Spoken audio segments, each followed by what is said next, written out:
Hello guys, welcome to my channel. I hope आप सब अच्छे होंगे। तो आइए शुरू करते हैं माय रूटलेस हस्बैंड का next part. Hello guys, previous part में हमने देखा था शाओ शिनचैन ने विंग का बहुत ध्यान रखा था। अब उसके आगे शीन शिफ्ट करके हमें मॉर्निंग का दिखाया जाता है।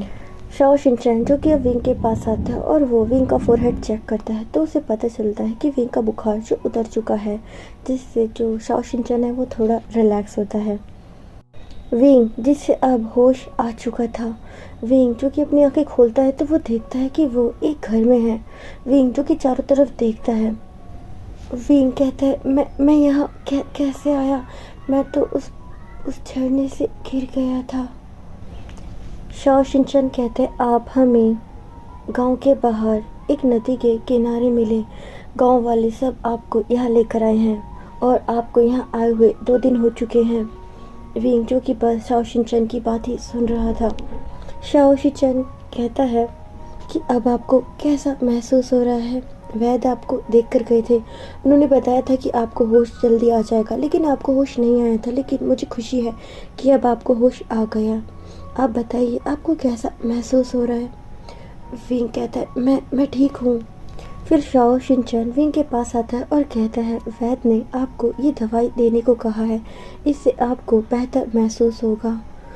विंग जो कि बस शाओ शिनचैन की शक्ल ही देख रहा था और वो उसे वो दवाई देता है और उसके बाद पानी। विंग जो कि वो दवाई खा लेता है और कहता है आप शाओ शिनचैन कहते हैं हाँ, मेरा नाम शाओ शिनचैन है और मैं यहाँ गांव में रहता हूँ।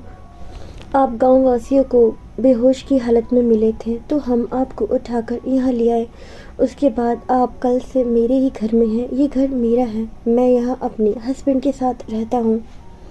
विंग जो बस उसकी बातें सुनने जा रहा था कि वो देखता है कि ये ओमेगा कितना ज़्यादा बोलता है और कितनी जल्दी जल्दी बोलता है। विंग जो बस उसकी तरफ ही देख रहा था। विंग जो कि अब ज़्यादा कुछ बोलता नहीं है। शाओ शिनचैन कहता है आप आराम कीजिए, थोड़ी देर बाद वैद्य आएंगे आपकी जांच करने। विंग कहता है ठीक है और विंग जो कि वहीं बिस्तर पर लेट जाता है। शाओ शिनचैन जो कि अब रूम से बाहर आ जाता है और वो उसी रूम में आ जाता है जहाँ पे वो मिट्टी के पॉट बनाता है और वही बनाने लग जाता है। थोड़ी देर बाद वहाँ शोयांग आता है और कहते हैं क्या उस ओमेगा को होश आया? शाओ शिनचैन कहते हैं हाँ हस्बैंड, उन्हें होश आया। मैंने उन्हें औषधि भी दी है, आप जाकर वैद्य को बुला लाइए। शोयांग कहता है ठीक है और फिर वो निकल जाता है वैद्य को बुलाने के लिए। शोयांग जो कि कुछ ही देर में वैद्य को वहाँ लेकर आता है। उसके बाद वैद्य जो कि विंग की जांच करते हैं और शोयांग जो कि अभी भी घर के बाहर ही खड़ा था। शाओ शिनचैन जो वैद्य के साथ अंदर थे, वैद्य उन्हें बताते हैं कि ये जो ओमेगा है ये बहुत ज़्यादा कमज़ोर है, लगता है इसने काफ़ी दिनों से कुछ खाया भी नहीं है, तो इसे भोजन की बहुत ज़्यादा ज़रूरत है और कुछ पौष्टिक आहार की भी, जो इसके और इसके बच्चे के लिए अच्छा हो, क्योंकि ये ओमेगा बहुत ज़्यादा कमज़ोर है। आपको इसके खाने पे बहुत ज़्यादा ध्यान देना होगा। ये कहकर वो वैद्य जो कि उस घर से बाहर आ जाते हैं और शाओ शिनचैन भी उनके साथ बाहर आते हैं। उसके बाद वो वैद्य चले जाते हैं। शाओ शिनचैन जो कि शोयांग के पास आता है और कहता है हस्बैंड, वैद्य ने बताया है कि वो ओमेगा बहुत ज़्यादा कमज़ोर है और उसे भोजन की बहुत ज़्यादा ज़रूरत है। हमें उनके लिए कुछ अलग मतलब पौष्टिक भोजन लाना होगा। शोयांग कहता है हाँ, मैं पूरी कोशिश करूँगा कि उन्हें जिस आहार की ज़रूरत है मैं उसकी पूर्ति कर सकूँ। ये कहकर फिर शाओ शिनचैन कहता है हस्बैंड, उन्हें होश आ गया है तो आप भी अंदर आ जाइए और एक बार उनसे मिल लीजिए। शोयांग कहता है ठीक है और फिर वो अंदर आता है। विंग जो कि अपना जो बैक साइड करके बैठा हुआ था, विंग अपना फेस अब फ्रंट साइड करता है। शोयांग जब उस विंग को देखता है तो कहता है फुरन। विंग जो कि शोयांग की तरफ देखता है लेकिन विंग कोई रिएक्ट नहीं करता, जैसे विंग जिसने शोयांग को पहचाना ही नहीं था। शोयांग कहता है फुरन, आप यहाँ ऐसे इस हालत में? शोयांग जो कि विंग से बहुत सारे क्वेश्चन करता है लेकिन विंग जो कि बस उसकी तरफ देख रहा था। विंग जैसे कि शोयांग को जानता ही नहीं है। शाओ शिनचैन जो कि शोयांग की तरफ देख रहा था और वो कहता है क्या फुरन? शोयांग कहते हैं हाँ, ये हमारी फुरन है, हमारी जो गांव है ये इनकी क्लैन के अधीन ही है। विंग जो कि शोयांग की बात ही सुन रहा था और विंग जिसे अब याद आता है। विंग जो कि बस चुप था। शोयांग कहता है फुरन, आप यहाँ इस हालत में विंग कहता है मैं अब फुरन नहीं हूँ। विंग कहता है अगर आप चाहें तो मुझे विंग कह के पुकार सकते हैं। शोयांग कहता है फुरन, लेकिन आप हमारे लिए फुरन हैं। और ये कह के वो बस विंग को ही देख रहा होता है। विंग जो कि अब उठने की कोशिश करता है लेकिन फिर विंग उठ नहीं पा रहा था। शोयांग जो कि विंग के पास आता है लेकिन वो विंग को पकड़ता नहीं और कहता है फुरन आप ये क्या कर रहे हैं, आपको अभी उठना नहीं चाहिए। वैद्य ने बताया था कि आप बहुत ज़्यादा कमज़ोर हैं, आप अभी चल नहीं सकते। विंग कहते हैं नहीं मैं ठीक हूँ, मैं चल सकता हूँ और मुझे यहाँ से जाना है। शोयांग कहता है फुरन मैं नहीं जानता कि आपके साथ क्या हुआ जो आप इस दशा में हैं, लेकिन मैं आपसे विनती करता हूँ कि प्लीज़ आप शांति से बैठ जाइए। आप जैसा कहेंगे हम वही करेंगे, लेकिन आप यहाँ से जाने के लिए मत कहिए। अभी आपकी हालत ऐसी नहीं है कि आप खुद से कहीं जा सकें। आप हमारी बात को मानिए और आप यहीं पे रुक जाइए। विंग कहता है नहीं मैं किसी पे बोझ नहीं बनना चाहता। शोयांग कहता है हम आपकी प्रजा हैं, अगर आप हमारे घर में रुके, हम आपकी प्रजा हैं और आप हमारी भविष्य की क्वीन, अगर आप हमारे घर पे रुक जाती हैं तो ये हमारे लिए बहुत गर्व की बात होगी। मैं आपसे विनती करता हूँ कि फुरन रुक जाइए। विंग कहता है मैं तुमसे दूसरी बार कह रहा हूँ कि मुझे फुरन मत कहो, मैं फुरन नहीं हूँ। शोयांग कहता है ठीक है, अगर आप नहीं चाहते तो मैं आपको फुरन कह के नहीं पुकारूंगा, लेकिन आप प्लीज़ रुक जाइए। विंग जो कि कुछ सोचता है और वो चुपचाप बैठ जाता है और कहता है मुझे अब इस नाम से मत पुकारिए, मैं फुरन नहीं हूँ। उसके बाद शोयांग और शाओ शिनचैन दोनों ही उस रूम से बाहर आ जाते हैं। विंग जो कि उस रूम में ही लेटा हुआ था। शोयांग जो कि बाहर आ जाता है। शाओ शिनचैन कहता है हस्बैंड आप ये क्या कह रहे थे, वो हमारी फुरन है। शोयांग कहते हैं हाँ वो हमारी फुरन है, पर मुझे नहीं पता कि उनके साथ क्या, वो हमारी फुरन है लेकिन मुझे नहीं पता कि उनके साथ क्या हादसा हुआ है जिसकी वजह से उनका ये हाल है, लेकिन मैंने उन्हें हमेशा अपनी फुरन की तरह ही माना है और हमेशा फुरन ही मानूंगा। शाओ शिनचैन जो कि बस शोयांग की तरफ देख रहा था और वो कहता है हस्बैंड क्या मैं आपसे एक बात पूछ सकता हूँ। शोयांग कहता है हाँ पूछो। क्या ये वही क्लैन की फुरन है जिस क्लैन से आपके साथ वो हादसा हुआ था। शोयांग जब ये सुनता है तो वो कहता है हाँ ये उसी क्लैन की फुरन है। शाओ शिनचैन जो थोड़ा गुस्से में आता है और कहता है हस्बैंड मैं उनसे पूछना चाहता हूँ कि उनके राजकुमार ने मेरे हस्बैंड पे यह आरोप क्यों लगाया। शोयांग कहता है शाओ शिनचैन ये तुम क्या कह रहे हो, उनकी दशा देखो, तुम्हें ऐसे सवाल नहीं करने चाहिए। शाओ शिनचैन कहता है मैं जानता हूँ कि उनकी दशा ठीक नहीं है, लेकिन मैं बस उनसे कुछ सवालों के जवाब चाहता हूँ। शोयांग कहते हैं नहीं ये समय गलत है और तुम ये क्या कह रहे हो, ये बात को हुए बहुत समय बीत चुका है, तुम्हें अब इस बात को नहीं उठाना चाहिए।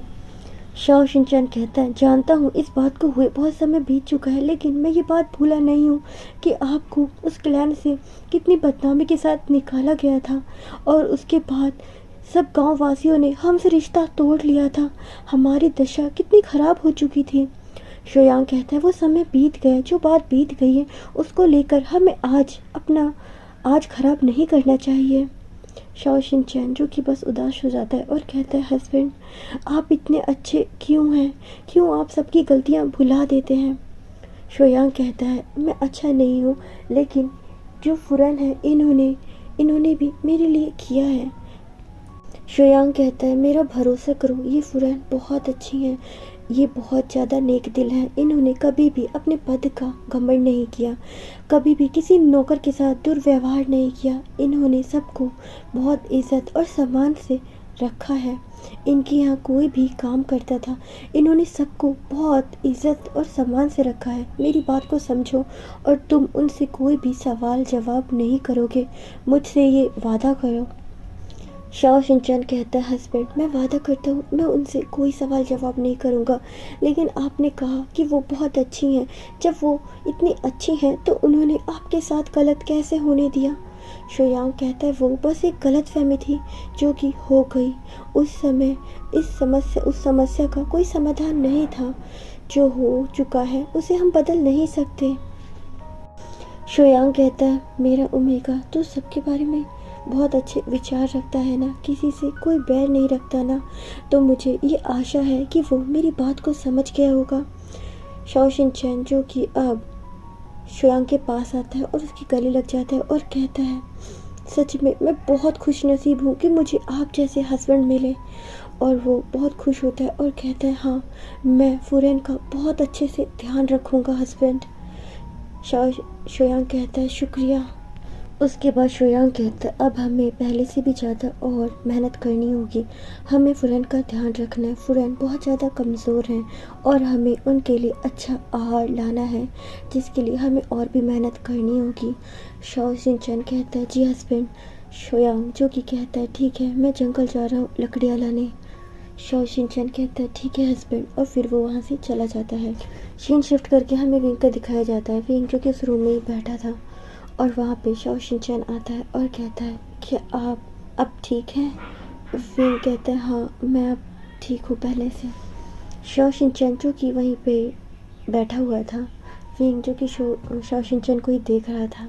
उसके बाद विंग जिसको अचानक ही बहुत खांसी होने लग जाती है, शाओ शिनचैन जो कि अब उठता है और वो वॉल को पकड़ते पकड़ते एक पॉट के पास जाता है और उसमें से पानी निकालता है और वॉल को पकड़ते पकड़ते ही विंग के पास आता है और कहता है, लीजिए फुरेन पानी पीजिए।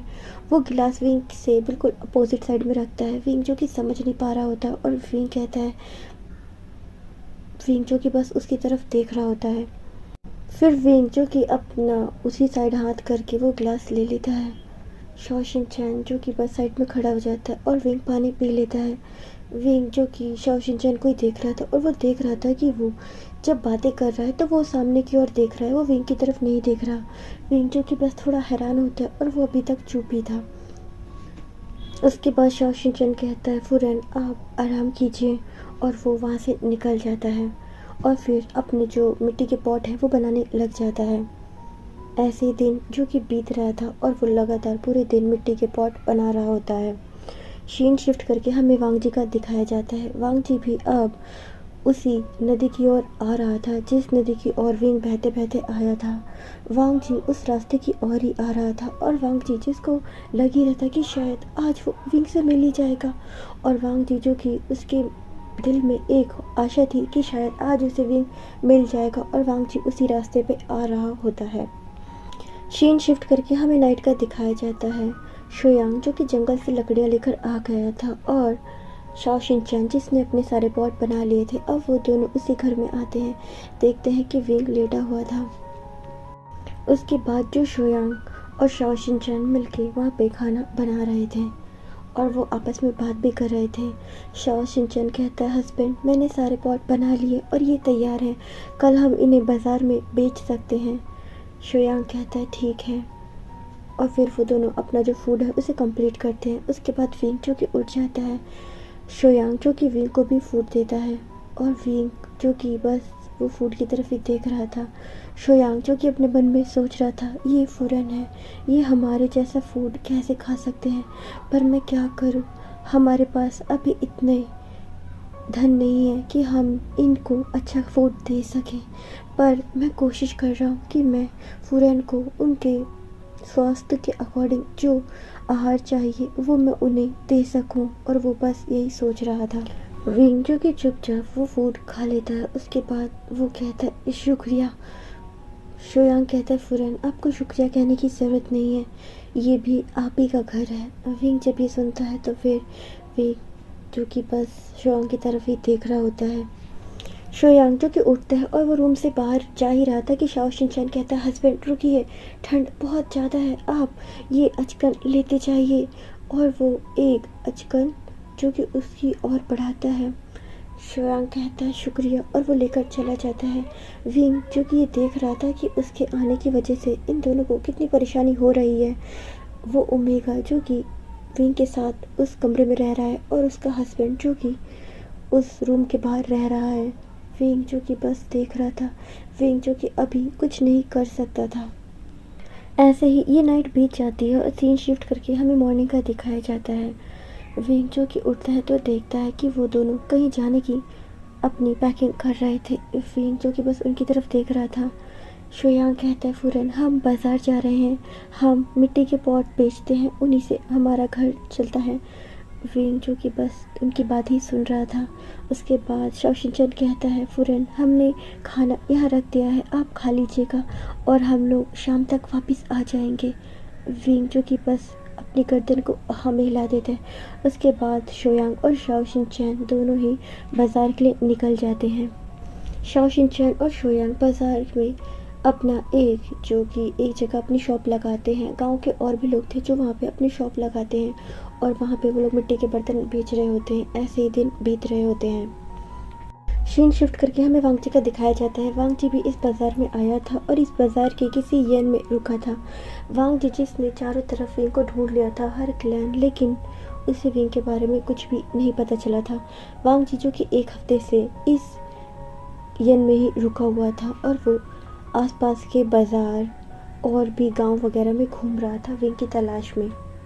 ऐसे ही शोयांग और शाओ शिनचैन बाज़ार में आकर अपने पॉट्स बेचते थे, लेकिन कभी कभी शोयांग शाओ शिनचैन के साथ नहीं आता था तो शाओ शिनचैन गांव के लोगों के साथ ही आता था, क्योंकि कभी कभी शोयांग जो कि जंगल में लकड़ी काटने चला जाता था। सीन शिफ्ट करके हमें विंग का दिखाया जाता है। विंग जो कि अपने बिस्तर पे बैठा था और शाओ शिनचैन जो कि अपने बर्तनों की जो वो थे पॉट को उनको बांध रहा था बाज़ार ले जाने के लिए। विंग कहता है मैं तुम्हारी कुछ मदद करूं। शाओ शिनचैन कहते हैं नहीं फुरन आप आराम कीजिए, मैं ये कर लूँगा, मुझे इसकी आदत है। विंग जो कि बस शाओ शिनचैन को देख रहा था और वो कहता है तुम ये काम इतनी आसानी से कैसे कर लेते हो। शाओ शिनचैन जिसके चेहरे पे एक स्माइल आ जाती है और वो कहता है मैं ये काम बचपन से करता हूँ। विंग कहता है बचपन से। विंग जिसको अब पता चल चुका था कि शाओ शिनचैन देख नहीं सकता। विंग कहता है तुम देख नहीं सकते, लेकिन तुम्हारे हाथों में जादू है, तुम मिट्टी से कितने अच्छे आकार के पॉट बनाते हो। शाओ शिनचैन जिसके चेहरे पे एक स्माइल थी और वो कहता है फुरन मैं पैदाइशी अंधा नहीं था, मेरे साथ एक दुर्घटना हो गई थी जिस कारण मैं ब्लाइंड हो गया हूँ। विंग कहता है माफ़ करना, मेरा ये कहने का मतलब नहीं था, मैं बस। शाओ शिनचैन कहता है फुरन आपको माफ़ी मांगने की ज़रूरत नहीं है, ये बस एक हादसा था जो कि हो गया, लेकिन इस हादसे से मैंने एक नई चीज़ सीखी है। विंग कहता है क्या। शाओ शिनचैन कहता है हाँ आपको पता है। शाओ शिनचैन बताता है मैं और शोया बहुत पहले से प्यार करते थे और एक दिन जब मैं ऐसे ही अपने पॉट को बाज़ार लेके जा रहा था तो मैं किसी वाहन से टकरा गया, जिस कारण मेरे सर पे चोट लग गई और मेरी आंखों की रोशनी चली गई। उसके बाद मैं शोयांग से मिला नहीं, मुझे लगा कि शोयांग को ये पता चलेगा तो शायद वो मुझसे नफ़रत करेगा, वो मुझसे बात नहीं करेगा, लेकिन आपको पता है जैसे उसे ये पता चला कि मैं अब देख नहीं सकता, उसने उस समय ही मुझसे शादी कर ली। उसने मुझसे कहा कि मैं तुम्हें अब एक पल के लिए भी अकेला नहीं छोड़ सकता। जब शोयांग ने मुझसे ये कहा तो मेरी आंखों में खुशी के मारे आंसू आ गए। मैं एक पल के लिए उस दुख को भूल गया कि मैं अब देख नहीं सकता। मुझे इस बात का फिर बिल्कुल भी अफसोस नहीं हुआ। मुझे लगा था शायद मेरे अंधे हो जाने से शोयांग मुझे छोड़ देगा, लेकिन उसने मुझसे शादी करी और मेरा इतना ज़्यादा ध्यान रखा जितना मेरा ध्यान कभी किसी ने नहीं रखा था। मैं अनाथ था, लेकिन शोयांग में मुझे मेरा पूरा परिवार मिल गया। मुझे शोयांग ने हर खुशी दी है, चाहे हम अमीर नहीं है लेकिन हमारे पास प्यार है, एक दूसरे का भरोसा है, हम इसमें बहुत ज़्यादा खुश हैं। विंग जब शाओ शिनचैन की ये बात सुनता है तो विंग कहते हैं हाँ प्यार होना बहुत ज़रूरी है। अगर हमारे पास धन ना हो तो भी हम रह सकते हैं, लेकिन अगर हमारे पास प्यार ही ना हो तो बिना प्यार के जीवन अधूरा रह जाता है। और विंग जो कि बस चुप हो जाता है। शाओ शिनचैन देखता है कि विंग जब ये बात कह रहा था तो विंग के चेहरे पे थोड़ी उदासी आ गई थी। शाओ शिनचैन उसके बाद कहता है फुरन आप अपना ध्यान रखिए, मैं बाजार जा रहा हूँ। विंग कहता है तुम भी ध्यान से जाना। शाओ शिनचैन कहता है जी फुरन, और उसके बाद वो निकल जाता है बाजार जाने के लिए। सीन शिफ्ट करके हमें बाजार का दिखाया जाता है। शाओ शिनचैन जो कि गांव के लोगों के साथ ही बाजार आ गया था और उसने अपनी दुकान लगा ली थी। वांग जी जो कि एक हफ्ते से इसी यन में रुका हुआ था और वो आज भी बाजार में घूम रहा था। वो इसी आशा में था कि शायद उसे विंग मिल जाए, पता नहीं क्यों, पर उसका दिल कह रहा है कि शायद विंग यही है। वांग जी तुम्हें और मन से विंग को ढूंढना चाहिए। और वांग जी जो कि ऐसे ही उस बाजार में घूम रहा था, उस बाजार में अचानक ही बारिश होने लग जाती है। वांग जी जो कि वो भी एक साइड में आ रहा था, लेकिन वो देखता है कि एक ओमेगा, शायद वो अंधा है और उसके मिट्टी के जो पॉट हैं वो बारिश में गीले हो रहे हैं जिससे वो ख़राब हो रहे हैं। वो ओमेगा जो उन्हें बचाने की कोशिश कर रहा है लेकिन वो कर नहीं पा रहा। वांग जी जो कि भाग के उसके पास आता है। वांग जी जो कि अभी गीला हो रहा था लेकिन फिर भी वो शाओ शिनचैन की मदद करता है। उसके सारे जो पॉट्स हैं उनको एक ड्राई एरिया में रखता है। शाओ शिनचैन जिसको पता था कि कोई उसकी मदद कर रहा है, उसके बाद वो कहता है शुक्रिया, आपका बहुत धन्यवाद, आपने मेरे सारे पॉट को बचा लिया वरना मेरे सारे पॉट टूट जाते, शुक्रिया। वांग जी कहता है कोई बात नहीं। और वांग जी जो कि वहाँ से जा रहा था। शाओ शिनचैन भी अब अपनी जो सामान है उसको लेकर उस बाज़ार से जा रहा था क्योंकि हर जगह पानी पानी हो चुका था तो बाज़ार जो कि नहीं लगने वाला था। वांग जी जो कि जा ही रहा था कि वो देखता है कि वो जो ओमेगा जा रहा था उसकी उसकी जो पॉकेट है उससे उसका एक जो पाउच है, मनी पाउच, वो गिर जाता है। वांग जी जो दौड़ कर आता है वो उसे उठाता है और वो शाओ शिनचैन को आवाज़ लगाता है कि सुनो तुम्हारा ये पाउच गिर गया है। लेकिन शाओ शिनचैन जो कि बहुत हड़बड़ी में होता है क्योंकि उसके जो पॉट थे वो अभी भी गीले हो रहे थे और वो इस बात को अनसुना कर देता है और वो जल्दी जल्दी जाने लग जाता है। वांग जी जो कि उसका पीछा करता है क्योंकि उसे पता था कि ये ओमेगा जो कि ज़्यादा अमीर नहीं है, मतलब इसे पैसों की बहुत ज़्यादा ज़रूरत है, तभी तो ये दुकान लगा रहा है। वांग जी जो कि उसका पीछा करता है और वांग जी पीछा करते करते उस गांव में आ जाता है। शाओ शिनचैन जो कि जल्दी से अपने घर में आता है और जो बचे हुए पॉट थे उन्हें सेफ प्लेस पे रखता है। वांग जी जो कि अब उस गांव में पहुंच चुका था लेकिन उसे समझ नहीं आ रहा था कि वो ओमेगा कहाँ गया और गांव में अब कोई लोग दिख नहीं रहे थे, बारिश की वजह से सब लोग अपने घर में थे। तो वांग जी ये समझ नहीं आ रहा था कि वो किससे पूछे। वांग जी जो कि गांव के एक एक घर की ओर जाता है और वो बस देख रहा था कि शायद उससे कहीं से उस ओमेगा के बारे में पता चल जाए। लेकिन वांग जी जो कि पूरा गांव छान मारता है लेकिन उससे कहीं भी वो ओमेगा नहीं दिखाई देता। गांव का जो आखिरी घर बचा था, वांग जी अब उस घर की ओर ही जा रहा था। शाओ शिनचैन जो कि अपने घर के बाहर ही जो एक कमरा था जिसमें वो पॉट बनाता था वो वहीं पे था और सारे पॉट को रख रहा था। वांग जी जो कि घर देखता है तो वो घर की ओर ही आता है। घर का डोर जो कि बस टेम्परेरी लगा हुआ था, वांग जी उस डोर को ओपन करता है तो वहाँ पे एक व्यक्ति लेटा हुआ था। वांग जी देखता है कि उस व्यक्ति के ऊपर एक ब्लैंकेट ढला हुआ है। हवाएं जो बहुत ज़्यादा तेज़ चल रही थी, जैसे तूफान आ रहा था, बिजली कड़क रही थी और हर जगह जैसे काला काला अंधेरा छा चुका था। हवा के तेज़ चलने से वो जो ब्लैंकेट था वो उस ओमेगा से हट जाता है। वांग जी जब उस ओमेगा की ओर देखता है तो ये विंग था। वांग जी कहता है विंग, विंग। और वांग जी जिसके हाथ से वो पाउच नीचे गिर जाता है। विंग जो कि बस सो रहा था, विंग जिसकी आंखें नहीं खुली थी और वहाँ पे वो दूसरा जो ओमेगा था यानी शाओ शिनचैन आ जाता है और कहता है कौन है। वांग जी जो बस विंग को देख रहा था तो उसकी आंखों से आंसू बहने लग जाते हैं। उसने विंग को कितने दिनों बाद देखा। वांग जी जो बस विंग को देखे जा रहा था वहाँ पे उसे एक आवाज़ सुनाई देती है। ये थी शाओ शिनचैन की। शाओ शिनचैन जो कि बार बार कहता है कौन। वांग जी अब शाओ शिनचैन की तरफ देखता है और कहता है ये आप अपना पाउच वहीं बाजार में भूल गए थे, मैं आपको ये लौटाने आया था। शाओ शिनचैन कहता है आपका शुक्रिया। और वो देखता है कि बारिश बहुत ज़्यादा तेज हो रही थी। वांग जी कहते हैं ठीक है फिर मैं चलता हूँ। शाओ शिनचैन कहता है आप थोड़ी देर रुक जाइए, बारिश बहुत तेज हो रही है। वांग जी कहते हैं नहीं मुझे जाना होगा। शाओ शिनचैन जो कि मना करता है लेकिन वांग जी नहीं सुनता और वांग जी जो कि उस घर से बाहर आ जाता है। वांग जी जो कि गया नहीं था, वो उस घर के बैक साइड ही खड़ा था और वांग जी जिसके चेहरे पे एक स्माइल थी लेकिन आंखों में आंसू थे और वो कहता है विंग मैंने तुम्हें ढूंढ लिया विंग, तुम मुझे मिल गए। अब मैं तुम्हें खुद से कभी दूर जाने नहीं दूंगा, कभी नहीं। और अब मैं कोई ऐसी गलती नहीं करूँगा जिसकी वजह से तुम मुझसे दूर जाओ। और वांग जी जो कि यही सोच रहा था कि मैं अभी विंग के सामने नहीं जा सकता। अगर मैं विंग के सामने गया तो शायद विंग घबरा ना जाए और घबरा के मारे कहीं वो फिर से भागने न लग जाए। विंग ने जब पिछली बार वांग जी को देखा था तो विंग जो कि भाग गया था। वांग जी ने उसे रोकने की बहुत कोशिश की थी, लेकिन वांग जी जो याद करता है कि पिछली बार विंग ने जब वांग जी को देखा था तो वो नहीं रुका था, वो भाग रहा था। इसलिए वांग जी इस बार फैसला करता है कि वो विंग के सामने अभी नहीं जाएगा। और वांग जी जो कि उस घर के बैक साइड से ही खिड़की को ओपन करके विंग को देख रहा था।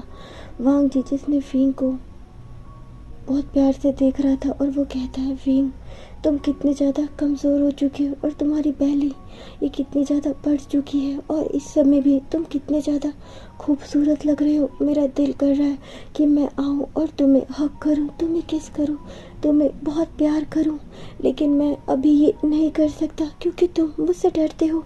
लेकिन मैं तुम्हारे दिल में से अपने लिए ये जो डर है इसे निकाल दूंगा। मैं तुम्हें बहुत प्यार दूंगा, तुम्हें इतना प्यार दूंगा कि मैंने जो भी गलतियाँ की है वो सारी तुम भूल जाओगे और तुम्हें बस अब मेरा सिर्फ प्यार दिखाई देगा विंग, बस प्यार। वांग जी जो कि लगातार बारिश में भीगते भीगते विंग को खिड़की से देख रहा था। वांग जी जिसका मन भर ही नहीं रहा था। वांग जी सोच रहा था कि अगर मैं 1 मिनट के लिए भी यहाँ से हटा तो शायद विंग गायब हो जाएगा और मैं विंग को फिर से खोना नहीं चाहता। बहुत मुश्किलों से मैंने विंग को पाया है, अब मुझ में ये हिम्मत नहीं है कि विंग मुझसे खो जाए।